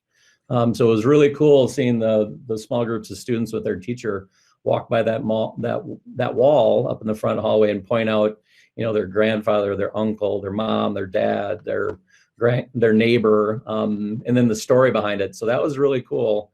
And we want to thank Miss Zitter for coming up with that idea, and then everybody that donated those pictures to hang on the wall. Really powerful. And then also all the students took part in voting couple weeks back now already. We participated in an activity that's all around Minnesota called Students Voting. So we had voting blinds, very official looking, set up in the 2nd grade, 3rd grade, and 4th grade hallway with official ballot boxes. And all the students unofficially voted on their federal level offices, the president, the state level offices. And interestingly enough, it pretty much paralleled the real results of the election. So really fun to see the students take their part in their civic duty, albeit just at our building. And then of course we got parent-teacher conferences, kindergarten through 12th grade, pre-K through 12th grade, or excuse me, 8th grade, starting this week, Thursday evening, Friday all day, and then next Tuesday. So looking forward to connecting with parents virtually over Google Meet or over a phone call to touch base and see how things are going and plan for the next quarter. That's it for North. At the middle school, like everybody else, we got off to a good start with our first day of distance learning. As mentioned earlier, we are running a daily synchronous schedule. Our students start their day at 8:30 and they run through their regular schedule, about 55-minute blocks. Our intent is definitely not to be talking at kids for 55 minutes, but we'll deliver our small, short lesson to talk about the day's activity. And then kids are kind of turned loose to work on their own or in small groups via Google Meet. But they have the benefit of having their teacher right there for those entire 55 minutes to be able to answer questions and to provide extra support. We're getting really smart with Google Meets. Google Meets has a lot of cool features that we learned about last Friday. It has the ability to have some breakout rooms like Zoom does. It has the ability to do some polling, so you can pose questions in the chat box. Students can respond to those questions, and then as a teacher, you get real live data on where students are at with that. So a great way to formatively assess. I'll have official attendance numbers tomorrow, but the overall vibe from teachers is that we had some really good participation today, so hopefully we can continue that. And then one more thing I guess to talk about, November 2nd was the beginning of our second quarter. And if you remember pre-COVID, the middle school is running an alternating block schedule where most classes alternated A day, B day, every other day. And stress or change kind of breeds innovation. And when we had to move to the hybrid schedule, we moved from an alternating block to a quarter block. And I'm really interested, I think mid-year, our building will be having a lot of serious conversation about which one we like better. I think there are many, many benefits to both. But I think that this quarter block system might be something that carries us into the future post-COVID. So stay tuned. At the high school, I want to start by echoing what Mrs. Prafke had to say about just appreciation for all, and especially our kids. One of you said it. I think sometimes that our kids can be a little bit more resilient and handle things better than we can, and they've been great. So I just want to give you a couple of anecdotal stories from today, our very first day back in distance learning. Our teachers are being creative about how to get kids engaged in those online classes and attending. We're Amanda Blue, our formerly Pagachnik, our FACS teacher, is hosting guest chefs in her culinary arts classes. I will be volunteering next Monday. Not along with my cat, who seems to want to steal the spotlight right now.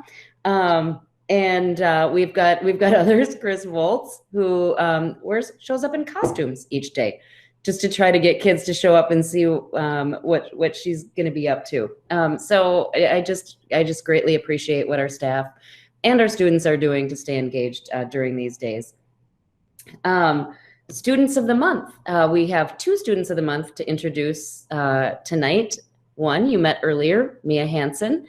And obviously you can see why she would be one of our selections, along with Liz Mitchell, who couldn't make it tonight, who hopefully you'll get to meet as our student council representative next month.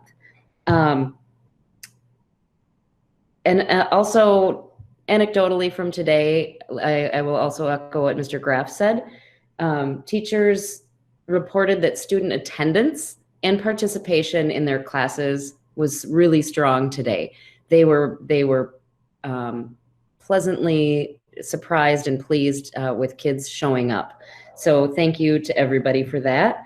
And I also want to, before I turn this over to Jordan Paula to talk a little bit about student engagement in activities, our student services department, as always, is working with our teachers and staff and students on our kids' mental health. And they have a program that they are starting called Support a Saint.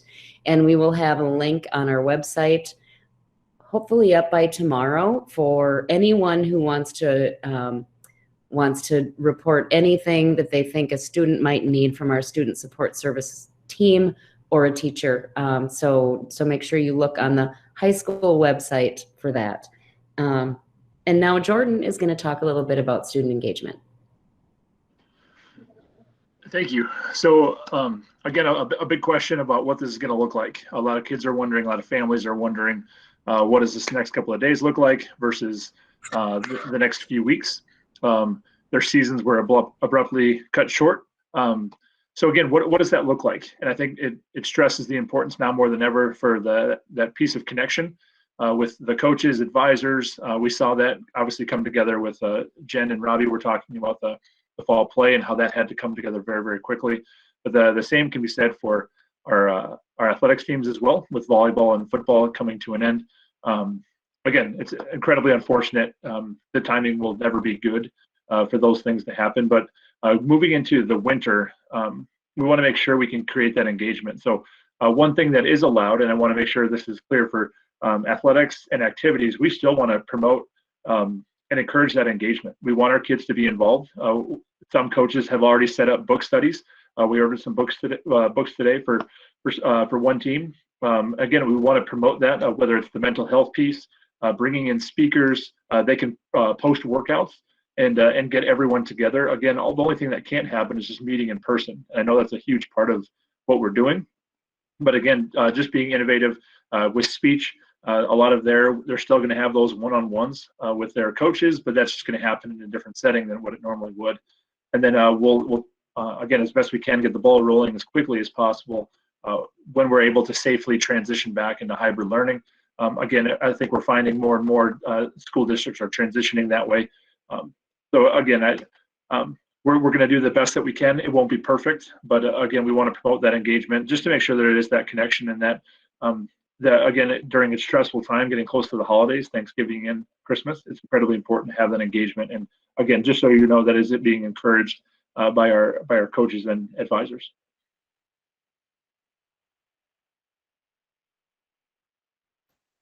Thank you all very much. Superintendent Gronseth?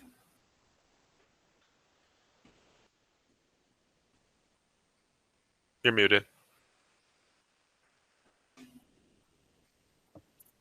If I had a nickel for every time I did that, I would be, I don't know, I'd have a buck at least. Anyway, it has been a very busy couple of weeks, and I would like to take a moment to recognize all of the work that our staff and administrators have put into preparing for the transition to distance learning. You know, sometimes we get really focused on problem solving and digging into the details of just the day-to-day of making it all work, and we can miss recognizing just the very human aspect of everything that we're doing and how much it is. There are so many people in our schools and in our community who are doing everything they can to support each other. And it's one of the things that makes St. Peter a really special community. And I just wanted to shine a spotlight on that fact tonight so that everyone both inside and outside the district just kind of takes a moment to realize how much is being done by teachers, by the county who's providing food packages for families, for businesses who are going the extra mile to support their employees and their families, and just to celebrate that as a community, we are facing one of the hardest times that our generation can remember. And just to be thankful for everything that's happening and to encourage everyone to continue hanging on and to know that there are people that care. And if you need help, if you need support, that there are many people and many organizations in the community ready to stand up and support people in whatever ways they need. So just remembering that we're all human, and no matter how we approach this, it's not going to be perfect. In fact, it's likely going to be pretty messy. And just a reminder to allow everyone a little space and a little grace as we get through this together. So that being said, I want to provide another reminder of the importance of completing applications for free and reduced price lunch. While meals are being provided this year, these applications are also attached to other benefits for the district. Funding for academic supports and intervention, English language learner funding, co-curricular activities. These are all connected to these applications and connected to funding sources for the district. It's not, all it is a federal funding formula that's attached to that percentage. And so they use that rate to determine other categories of funding for the district. So we really encourage everyone to complete the application, which can be found on our website. If anyone needs assistance completing these, we'll be more than happy to assist you. So we have about a month left to make sure that we get these applications in. If we don't get these in on time, we will be looking at some funding decreases in several areas for next year, because the rates that are in place right now are for next year's funding. So we want to help everyone to fill those out. Regarding COVID, we have continued to see a rapid increase in the number of positive cases and close contacts in our community and in our schools. Tomorrow, there's a COVID-19 testing event right here in St. Peter, and people are encouraged to pre-register to avoid long lines. I know my wife and I are already registered. We're ready to go in, but pre-registration is not a requirement. The event will be held at the community center from noon until 6 o'clock, and we encourage everyone to get tested so that we can identify the positive cases and have reduce the spread of in the community so that we can get our kids back in school where they belong. We will continue to monitor the data regarding the spread of COVID in our community on an ongoing basis. It's something that we look at every day, in fact, almost multiple times a day. And all of the data is publicly available. We have also added a dashboard to the COVID information page on our website, so you can see the number of cases that we have with students and with staff, how many people are in quarantine, and the percentage that is of our population. We have stated that January 4th is an estimated return date. However, if the data indicated that we could come back before that estimated return date, we would schedule a meeting as soon as we could with the school board member, with the school board to talk about that. Conversely, if the spread of COVID remains at high rates, we may need to extend that distance learning time. And so we really provided that date as kind of an estimate so that people can do some pre-planning, but know that that date is flexible with the health of our community and the numbers that we're seeing in our schools and in our school communities. In closing, I want to thank the school board for their time and dedication to the young people and educators in our community. They have really put in a lot of time and a lot of effort to ensure that our school district is running smoothly, even in the midst of a pandemic. And they've been asked to make some really difficult and at times unpopular decisions regarding COVID and how we move forward. And I'm sure that they are making decisions they never imagined they would be making as a school board member. And so please just know that your time and your effort and your dedication to our students and our community is really appreciated. So thank you. And that's all I have for tonight, Chair Leonard. Excellent. Thank you. Any last questions or conversation before around the table? All right. Hearing none, we'll start with Vicky. Aye. Do you have anything for around the table? No, I don't. Thank you. All right. Yep. Drew? No, I recognize that, being all distance learning for all students is not anyone's favorite. I just want the students to know that we recognize that, we know that. We're trying to make the best decisions that we can for the health of you, the students, your safety and health of our community at large. And I'm hoping that we can turn it around very quickly. But thank you for your patience and your understanding. Thank you. Tracy? I just was going to say a couple things. I like the COVID dashboard. is there a way we can have on there a place for people to link to see that per 10,000, that number, you know what I mean? Our number we're working off of I mean, I know you probably don't want to put it out on our website because then it's, it's this number that you have to make sure you update, but is there a way for us to have something on there to link people so they can actively watch that as well, so they know? And then I don't know, there's probably like at least 2 students that are watching, and I just wanted to say, like, it's been very not disheartening, sad that there's a lot of kids that are struggling, and I take mental health very seriously and just need everybody to know that, like, there are a ton of adults. Just reach out to somebody, you know what I mean? Just, it's a very lonely time right now, but we also live in a great technology era. So I know all of your teachers love you, even though they sometimes want to bring your necks, but just to reach out to somebody if you're struggling and use the student support. And then the thing that's at the high school with people being able to report. So if there's a middle schooler, can they go to that? Can they go to that too, or is that just for high school? Right now, that's going to be directed to the high school, but until it's up and running district-wide, obviously it would be directed to the right building. So please do.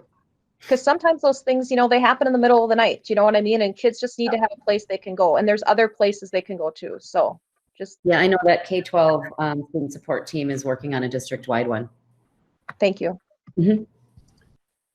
I do want to say that on the COVID page, there's a link to the Department of Health, but we could add another link that would go directly to that report, which is from the Department of Health. That would be nice, I think.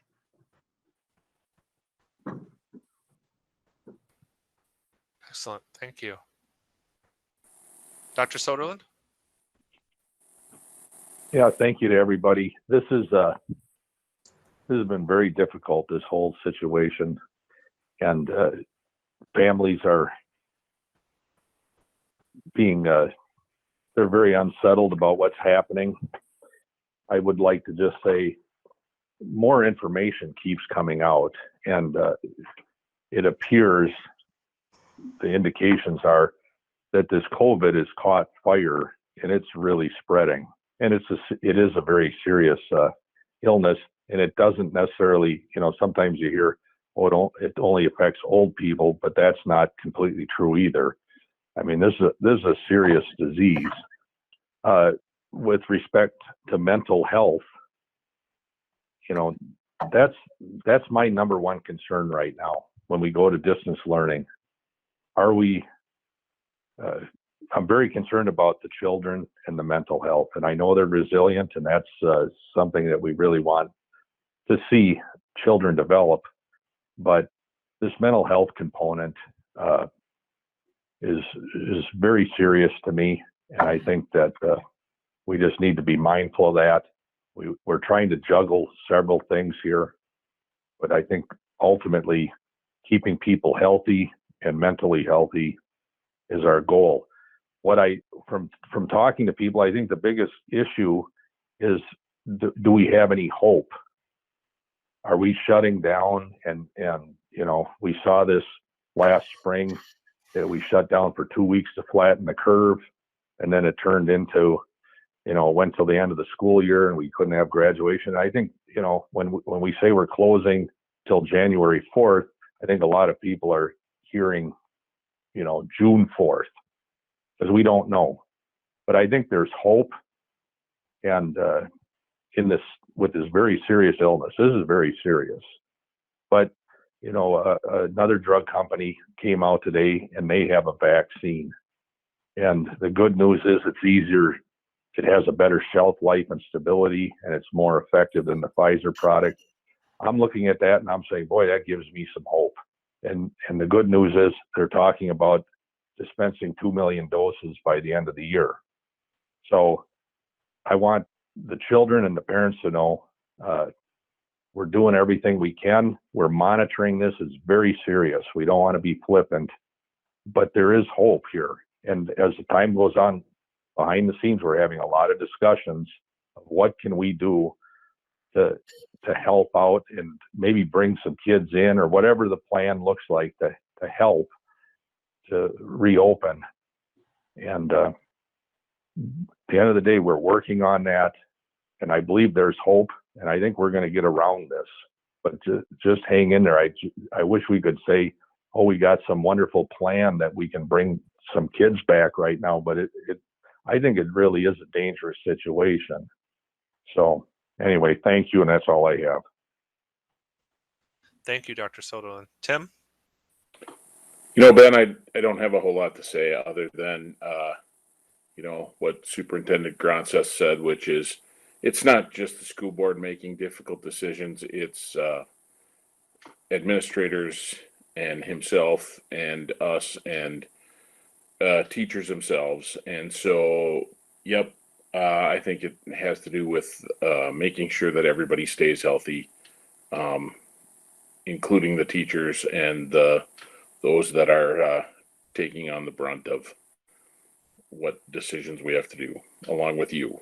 So we shall continue to plug along. That's all I have. Thank you. John? The one thing on the dashboard is, and maybe this has been updated, but is there a chance that we could have the date that it was updated, or some sort of date and time? There's a date on the lower left corner of the box. Okay, sounds good. Just I didn't see that earlier. That's on me, I guess. I just want to thank the teachers again. The normal obstacles that you face when you're in person in the classroom, you know, are just exacerbated when you have to go to even hybrid and especially distance learning. And to be a proud professional as the teachers are, I know that they take it to heart that they're trying to get what they want their students to learn to them, and they're doing everything they possibly can. And that moves me as a community member to know that they're trying everything they possibly can to make sure quality learning still goes on. And lastly, I want to thank, I guess I also want to thank all the people that emailed the board. I know some of it wasn't that great, but it's great to see a passionate community about education. And that's the thing that moved me about that as well, is that so many people reached out to let their feelings be known on the situation that we're going through. And then lastly, I want to thank my fellow board members.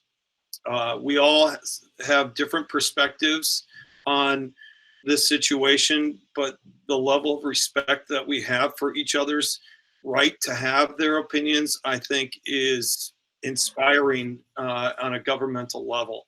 The tolerance that we have to be able to speak our mind and respect what other people's opinions are. So that's it.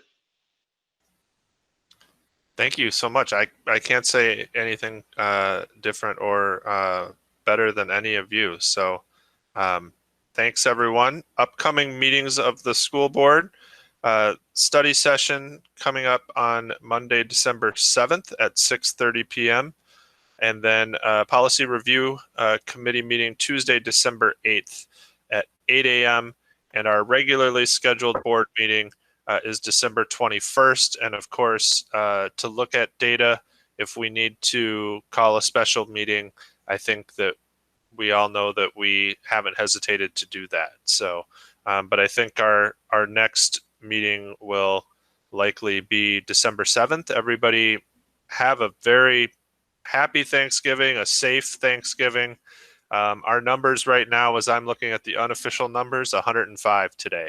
And that's up considerably from when we made our decision last week. So, you know, be as safe as you possibly can on Thanksgiving, so those don't go any higher would be fantastic in our community. With that, I would entertain, I'm sure all of you would entertain, a motion to adjourn. Hager, I make a motion to adjourn.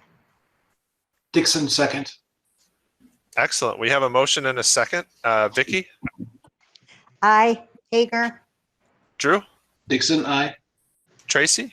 Stewie, aye. Bill? Aye. Tim? John? Carlson, aye. Leonard, aye. Motion carries. Thanks, everybody.